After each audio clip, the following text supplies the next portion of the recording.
Api asmara yang dahulu pernah membara. Assalamualaikum warahmatullahi wabarakatuh. Hai semuanya, selamat siang. Siang hari ini saya kembali menjumpai Anda melalui layar handphone Anda. Kalau nonton YouTube-nya dari handphone ya. Karena entah kapan kayaknya kita dapat saling berjumpa tatap muka yang di dunia nyata gitu.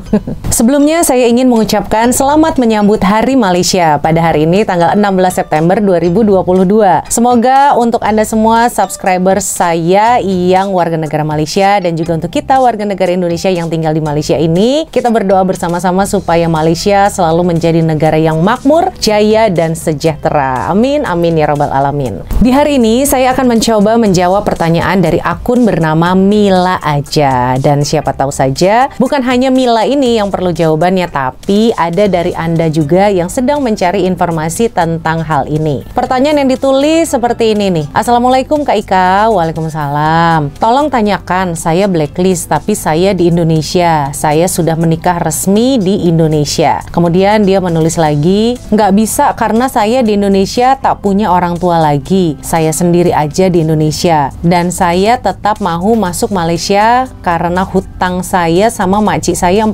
juta. Karena saya tak bekerja di Indonesia. Ini tulisan-tulisannya terkesan sangat putus asa sekali ya. Saya jadi kasihan deh. Jadi kemarin nih saya bela-belain dan saya sempat-sempatkan cari-cari informasi dengan bertanya ke pihak Immigration Malaysia. Nah, kalau yang saya tangkap nih, maksudnya si Mila ini saat ini statusnya tuh blacklist ya, masih aktif dan kemungkinan dia ikut rekalibrasi pulang yang kemarin. Yang mana jika ikut rekalibrasi pulang, maka blacklistnya adalah seumur hidup. Dan si Mila ini menikah di Indonesia dengan warga negara Malaysia. Lalu dia bertanya bagaimana caranya agar ia dan suaminya bisa hidup bersama di Malaysia. Namanya sudah menikah ya, tentunya kita ingin bersama dengan pasangan kita, dengan suami kita. Tapi apalah daya, namanya menikah beda negara, beda juga peraturannya, dan banyak hal yang harus kita uruskan. Jadi dari hasil konsultasi saya yang saya tanyakan ke pihak Immigration itu ada dua kesimpulannya dan ada dua garis besarnya. Kesimpulan yang pertama, jika suaminya datang ke Indonesia untuk menikah melalui cara-cara yang resmi, seperti membawa surat untuk mendapatkan kebenaran berkahwin luar negara daripada Jabatan Agama Islam Malaysia, maka jalannya sangat mudah dan ada kesempatan besar untuk Mila bisa masuk lagi ke Malaysia. Ketika menikah di Indonesia kan akan mendapatkan buku nikah ya. Nah, buku nikah Indonesianya ini harus disahkan dulu di 3 kementerian, yaitu kementerian yang pertama Kementerian Hukum dan HAM, kemudian yang nomor 2 Kementerian Luar Negeri, dan yang terakhir nomor 3 adalah Kementerian Agama Republik Indonesia. Nah, setelah buku nikahnya ini diresmikan oleh Indonesia dan sudah dilegalisir oleh 3 kementerian tadi, kemudian Anda dapat datang ke Kedutaan Besar Malaysia yang ada di Kuningan, Jakarta Selatan untuk membuat rayuan dan memohon agar dapat masuk ke Malaysia. Untuk syarat lengkapnya apa saja, Anda bisa langsung tanyakan ya kepada Kedutaan Besar Malaysia di Indonesia. Kemudian setelah Anda datang ke Kedutaan Negara Malaysia di Indonesia itu, kemudian juga Anda membuat rayuan untuk masuk ke Malaysia, kemudian disetujui, baru bisa Anda masuk ke Malaysia.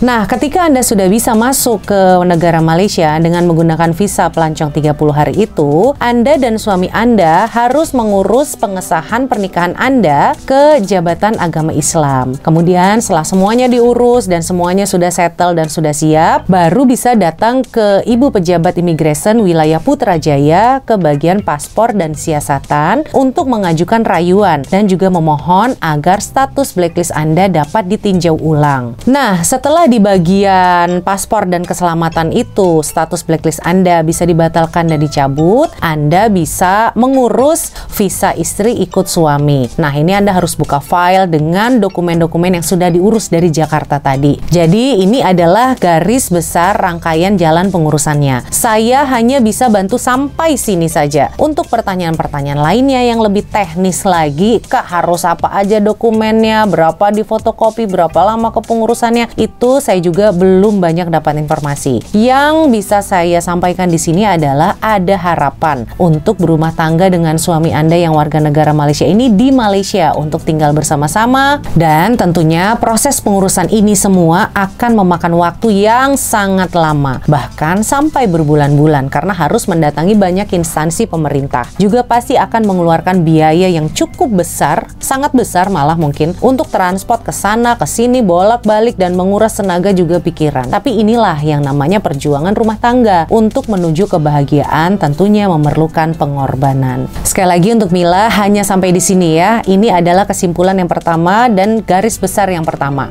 Oke, kita melangkah ke kesimpulan yang kedua. Kesimpulan yang kedua ini, kalau tadi kan secara resmi ya. Nah ini, jika suaminya yang warga negara Malaysia itu tidak membawa surat apapun ke Indonesia, tidak membawa surat kebenaran menikah luar negara dari Malaysia, karena dia hanya tiba-tiba datang ke Indonesia sebagai pelancong, dan begitu sampai ke Indonesia, lalu melangsungkan akad nikah di sana, ini yang akan sangat amat menyusahkan. Dan harapannya itu kecil untuk bisa mengurus ini semua, karena pernikahan Anda bersama suami Anda yang ada di Indonesia itu tidak akan diakui di negara Malaysia, karena pernikahan di Indonesia itu tidak mendapatkan kebenaran dari kerajaan Malaysia. Jadi yang di Indonesia itu tidak bisa mendapatkan surat-surat resmi di Malaysia dengan mudah. Nah, jika hal kedua ini yang terjadi, maka suaminya yang warga Malaysia itu harus mendatangi dulu Jabatan Agama Islam untuk mengurusnya. Nah, dari situ baru bisa melangkah ke step-step berikutnya atau juga bisa ke pengurusan berikutnya. Oke, jadi hanya sampai sini saja ya info yang saya tahu. Semoga puas dengan jawabannya ini dan semoga bisa menjawab ya pertanyaan dari Mila. Memang pertanyaannya singkat, tapi jawabannya itu sangatlah panjang dan juga benar-benar rumit sekali pengurusannya. Terus juga tadi sempat saya baca kalau Mila ini suaminya bekerja di sebuah kebun durian yang ada di sebuah perkampungan, jadi susah untuk keluar. Jika susah keluar dan juga susah untuk mengurus ini semua, maka pernikahan Anda dan juga suami Anda tidak akan bisa diurus dan Anda tidak bisa datang ke sini, tidak bisa bersama-sama dengan suami secara sah, tidak bisa mendapatkan visa, kemudian juga jika punya anak juga akan susah lagi. Jadi yang saya sarankan, suaminya harus wajib keluar dari kampung itu dan pergi ke Jabatan Agama Islam untuk melegalkan pernikahannya. Ya kalau memang suaminya sayang, suaminya cinta, pasti dia akan rela melakukan apapun juga. Oke, sekian saya Ika Wulandari mengucapkan terima kasih dan sekali lagi saya ucapkan kepada seluruh warga negara Malaysia, selamat menyambut Hari Malaysia 2022. Sekian dan wassalamualaikum warahmatullahi wabarakatuh. Dadah.